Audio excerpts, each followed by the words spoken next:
नमस्कार बच्चों, बीसीए वाले के इस ट्यूटोरियल में आपका स्वागत है, अभिनंदन है। आज हम लोग जैव प्रक्रम को पढ़ रहे हैं और जैव प्रक्रम के परिवहन वाले भाग को पढ़ रहे हैं और ये परिवहन का शायद तीसरा क्लास है। हमको पता है कि जब जंतुओं में परिवहन की बात आती है तो जंतुओं में परिवहन करने के लिए तीन चीज होती है: रक्त, हृदय और वाहिनिकाएं। रक्त, अब रक्त की बात कर रहे हैं तो रक्त को हम खून भी बोलते हैं कि नहीं? और उसका फिर हृदय के बारे में पढ़ेंगे और फिर नसिकाओं के बारे में पढ़ेंगे। इससे पहले हम लोग पौधों के बारे में पढ़ चुके हैं। पौधों में परिवहन की कौन कौन सी विधि होती है, कैसे पौधों में परिवहन होता है, इन सब के बारे में हम लोग पढ़ चुके हैं। हमको क्या क्या पढ़ना है भैया? खून के बारे में पढ़ना है। तो हम बताए थे ब्लड, जो खून बनता है वो खून सिर्फ अकेले खून नहीं होता है, खून दो चीज से मिलकर बनता है। एक होता है प्लाज्मा, एक होता है रक्त कणिकाएं। एक होता है प्लाज्मा, एक होता है रक्त कणिकाएं। दो चीज के मिलने से रक्त का निर्माण होता है। तो सर प्लाज्मा क्या है सर? तो प्लाज्मा हमारे रक्त में 45% नहीं, हमारे रक्त में 55% जो पाया जाता है वो है प्लाज्मा। हमारे रक्त में कितना परसेंट पाया जाता है प्लाज्मा? 55% दिया हुआ है। और ये हल्के पीले रंग का चिपचिपा पदार्थ है। ये प्लाज्मा है, रक्त में कैसा होता है? तो हल्का पीला रंग का चिपचिपा पदार्थ है ना? हल्के पीले रंग का द्रव चिपचिपा पदार्थ है और चिपचिपा द्रव है ये, है ना? बात समझ में आ रही है ऐसे ना? अब बात कर रहे सर, इसमें जो है ना प्लाज्मा में 90% जल पाया जाता है। कितना परसेंट? 90% जल पाया जाता है, 7% प्रोटीन पाया जाता है और 0.9% अकार्बनिक लवण और 0.18 ग्लूकोज, 0.5% वसा एंड शेष जो बचता है उसको हम लोग बोलेंगे कार्बनिक पदार्थ। तो सर हम बात कर रहे हैं प्लाज्मा की, और प्लाज्मा के में प्रोटीन पाया जाता है और ये प्रोटीन दो प्रकार के होते हैं। एक प्रोटीन का काम क्या है? अगर खून निकल जाए बाहर हमारा शरीर से, बात समझिएगा, अगर हाथ कट जाए और हाथ कटने के बाद खून बाहर निकल जाए, अगर कोई बंद करने वाला नहीं हो तो फिर भी वो बंद हो जाए, ऐसा केमिकल खून में मिला हुआ है। ऐसा हो अगर हमारे खून में फाइब्रोजेनिक नहीं हो, है ना, फाइब्रिनोजेनिक नहीं हो तो क्या हो जानते हैं? हाथ कट जाएगा, अगर कोई बंद नहीं किया तो खून निकलते ही रहेगा और हमारा खून हो जाएगा खत्म और हम हो जाएंगे खत्म। बस। तो हमारा बॉडी में जो है एक क्या है, फाइब्रिनोजेन नामक एक प्रोटीन पाया जाता है। जैसे वो हाथ कटा या कोई चीज कटा, शरीर से बाहर रक्त आया, वो थक्का बन जाता है और थक्का बन के बोलता है बाबू अब हम थक्का बन गए। इसका मतलब ये है कि हम तुम्हारा अवरोध बन गए हैं, हम तुमको बाहर जाने है क्या ना, हम तुमको लॉक कर दिए। लेकिन थक्का बनना बाहर में सही है, अगर थक्का अंदर में बन जाए तो दिक्कत है ना भैया। अगर शरीर के अंदर ही थक्का बन जाए तो खून तो यहां से वहां जा ही नहीं पाएगा, और जब जा नहीं पाएगा तो क्या होगा जानते हैं? जब जा नहीं पाएगा क्या हो पता है? क्या होता? हमारा बॉडी में जब खून यहां से वहां नहीं जाएगा तो ऑक्सीजन का प्रवाह नहीं होगा, और ऑक्सीजन का प्रवाह नहीं होगा तो वो भाग शरीर काम नहीं करेगा, और जब वो शरीर का भाग काम नहीं करेगा तो तुम लोग कहेगा कि तो साला लकवा मार दिया है, पैरालिसिस मार दिया है। बोलता है कि नहीं? अरे बोलता है कि नहीं? तो हमारे शरीर में एक है हिपेरिन नाम का प्रोटीन अंदर में बैठा हुआ है हमारे ब्लड में। हमारे ब्लड में जो हिपेरिन नाम का प्रोटीन है वो बोलता है कि हमारा खून के अंदर जब तक खून रहेगा हम उसको थक्का बनने नहीं देंगे। तो कौन है जो बॉडी के अंदर खून को थक्का बनने से रोकता है? तो उसका नाम है हिपेरिन। क्या नाम है? क्या नाम है ये? और हिपेरिन जो है हमारा शरीर के अंदर ब्लड को थक्का बनने नहीं देगा। बात क्लियर? बोलो यस या नो। अब आते हैं सर, तो इसका काम क्या है? ये क्या क्या काम करता है? कौन? ये प्लाज्मा। जो प्लाज्मा है करता क्या क्या है? तो प्लाज्मा के बारे में सुनिए। प्लाज्मा करता ये है, ये शरीर में रोग प्रतिरोधक क्षमता का निर्माण करता है। अब रोग प्रतिरोधक कौन? कोई रोग आया, उससे लड़ने वाला कोई कोशिका है, उस कोशिका को क्षमता प्रदान करने का जो काम करता है वही है प्लाज्मा। कोशिका क्षमता जो प्रदान करता है वो क्या है? प्लाज्मा। और बोलता है, क्या बोलता है? बाबू हम अभी इसके साथ अभी हम जिंदा हैं। अब कोई अगर आएगा रोग कोई रोग आएगा उसको हम मार डाल के खत्म कर देंगे। इसी को बोलता है, जब कोरोना का समय था तो बोल रहा था सब आदमी को अच्छा सा खाना खाओ, इम्यून सिस्टम बढ़ाओ, इम्यून सिस्टम बढ़ाओ। इम्यून सिस्टम मतलब क्या? रोग प्रतिरोधक क्षमता। आई बात समझ में? अरे बोलो आई बात समझ में? ऐसे ये बढ़ाने कम करता है और ये शरीर में टूटे फूटे अंगों को भरने का कार्य करता है।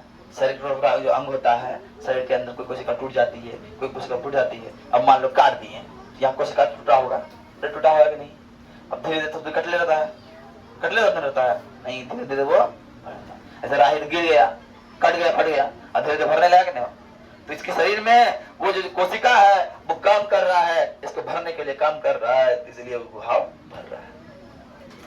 तो हमारा प्लाज्मा हो गया खत्म। अब दूसरा फेज आता है रक्त का, जिसको बोलते हैं रक्त कनिकाएं। क्या बोलते हैं? अब भैया रक्त कनिकाएं अकेले रक्त नहीं बना है। हम जानते हैं कि 55% प्लाज्मा है और 45% रक्त कनिका है, लेकिन 45% रक्त कनिका भी 3 भाग में बटा हुआ है। ये 45% रक्त कनिकाएं 3 भाग में बटा हुआ है। इसको बोलते हैं लाल रक्त कोशिका, श्वेत रक्त कोशिका और रक्त पट्टिकाणु। लाल रक्त कोशिका, श्वेत रक्त कोशिका और रक्त पट्टिकाणु। और जब हम बात कर रहे हैं रक्त पट्टिकाणु, लाल रक्त कोशिका, श्वेत रक्त कोशिका, तो अंग्रेजी जान लेते हैं उसका। इसको शॉर्ट में बोलते हैं आरबीसी और शॉर्ट बोलते हैं डब्ल्यूबीसी। लाल रक्त कोशिका बोलते हैं RBC, red blood cell, white blood cell, और एक बोलते हैं हम ब्लड प्लेटलेट्स। कोई दिक्कत? अरे बोलो कोई दिक्कत? तो हम पढ़ना वाले हैं कौन चीज? लाल रक्त कोशिका को। ये एक विशेष प्रकार का वर्णक होता है, इसमें एक विशेष प्रकार का वर्णक हेमोग्लोबिन पाया जाता है। ककड़ा में? शरीर में, और शरीर का खून में, और खून में किसको? लाल रक्त कोशिका। लाल रक्त कोशिका में एक विशेष प्रकार का वर्णक पाया जाता है जिसका नाम क्या है जी? नाम क्या है? हीमोग्लोबिन। क्या नाम है? अब मान लो तुम्हारा खून से हीमोग्लोबिन निकाल दे तो रूप खून कैसा लगेगा? बिना लाल लगवे न करेगा, समझे? तो खून से अगर हीमोग्लोबिन निकाल दिया जाए तो खून लाल नहीं। अब हीमोग्लोबिन देखो, ये हीमोग्लोबिन है पर है बड़ा तगड़ा चीज। अगर खून में हीमोग्लोबिन ना हो तो क्या होगा? उजले खून होगा ना, पर जिंदा रहेंगे? ऐसा नहीं है। अगर लाल रंग भी नहीं हो खून, तुम जिंदा नहीं रहोगे। क्योंकि उस हीमोग्लोबिन में क्षमता होता है। क्या क्षमता होता है? वो क्षमता होता है कि ये लाल रंग होने के कारण क्या होता है? ये ऑक्सीजन का वाहक भी होता है।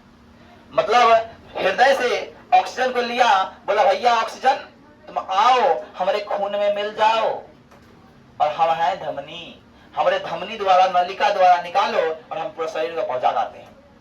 शरीर का हर भाग को पहुंचाया, हर कोशिका को पहुंचाया, कोशिका उसको काम किया, पूरा उसका उपयोग किया। जब वो कोशिका क्या किया? उस खून का ऑक्सीजन को जला दिया, खत्म कर दिया, जला दिया, खत्म कर दिया। तो उसके बाद क्या हुआ? उसके बाद उस कोशिका ने क्या किया? उसको फिर रिटर्न किया क्या? Carbon dioxide. तो वो खून बन गया। पहले जब ऑक्सीजन लेके ब्लड जा रहा था, जब ऑक्सीजन को लेके हेमोग्लोबिन जा रहा था तो उसको बोलते थे ऑक्सी हेमोग्लोबिन। क्या बोलते थे ये? देखो ऑक्सीजन ये हेमोग्लोबिन को बोलते हैं ऑक्सी हेमोग्लोबिन, है ना? ऑक्सी हेमोग्लोबिन को लेके गया, कोशिका तक पहुंचाया। अब कोशिका दिया फिर कार्बन डाइऑक्साइड मिला के, बोला भैया खून तुम जाइए रहे हो ना, कहाँ जा रहे हो? हृदय के पास जा रहे हो? बोला हाँ हम जा रहे हैं। धमनी से गया, सीरा द्वारा फिर आ रहा है हृदय के पास। धमनी से गया और सीरा द्वारा आ रहा है हृदय के पास, और हृदय को बोल रहा बाबू हम आए हैं कार्बन डाइऑक्साइड लेके। तो हृदय बोला भैया रुको, तुम्हें कार्बन डाइऑक्साइड छान देते हैं, तुम चले जाओ कहाँ? हृदय ई बगल चले जाओ, है ना? ई बगल जाओगे तो वहां ऑक्सीजन को मिल जाएगा, और हम कार्बन डाइऑक्साइड को देते हैं फेफड़ा को, फेफड़ा फिर दे देगा नसिका को, नसिका बाहर निकाल देगा, है कि ना? फेफड़ा देंगे फिर क्या करेगा? वो बाहर निकाल देगा। यही बात है। अरे बोलो यही बात है ना? यही बात कर रहा है।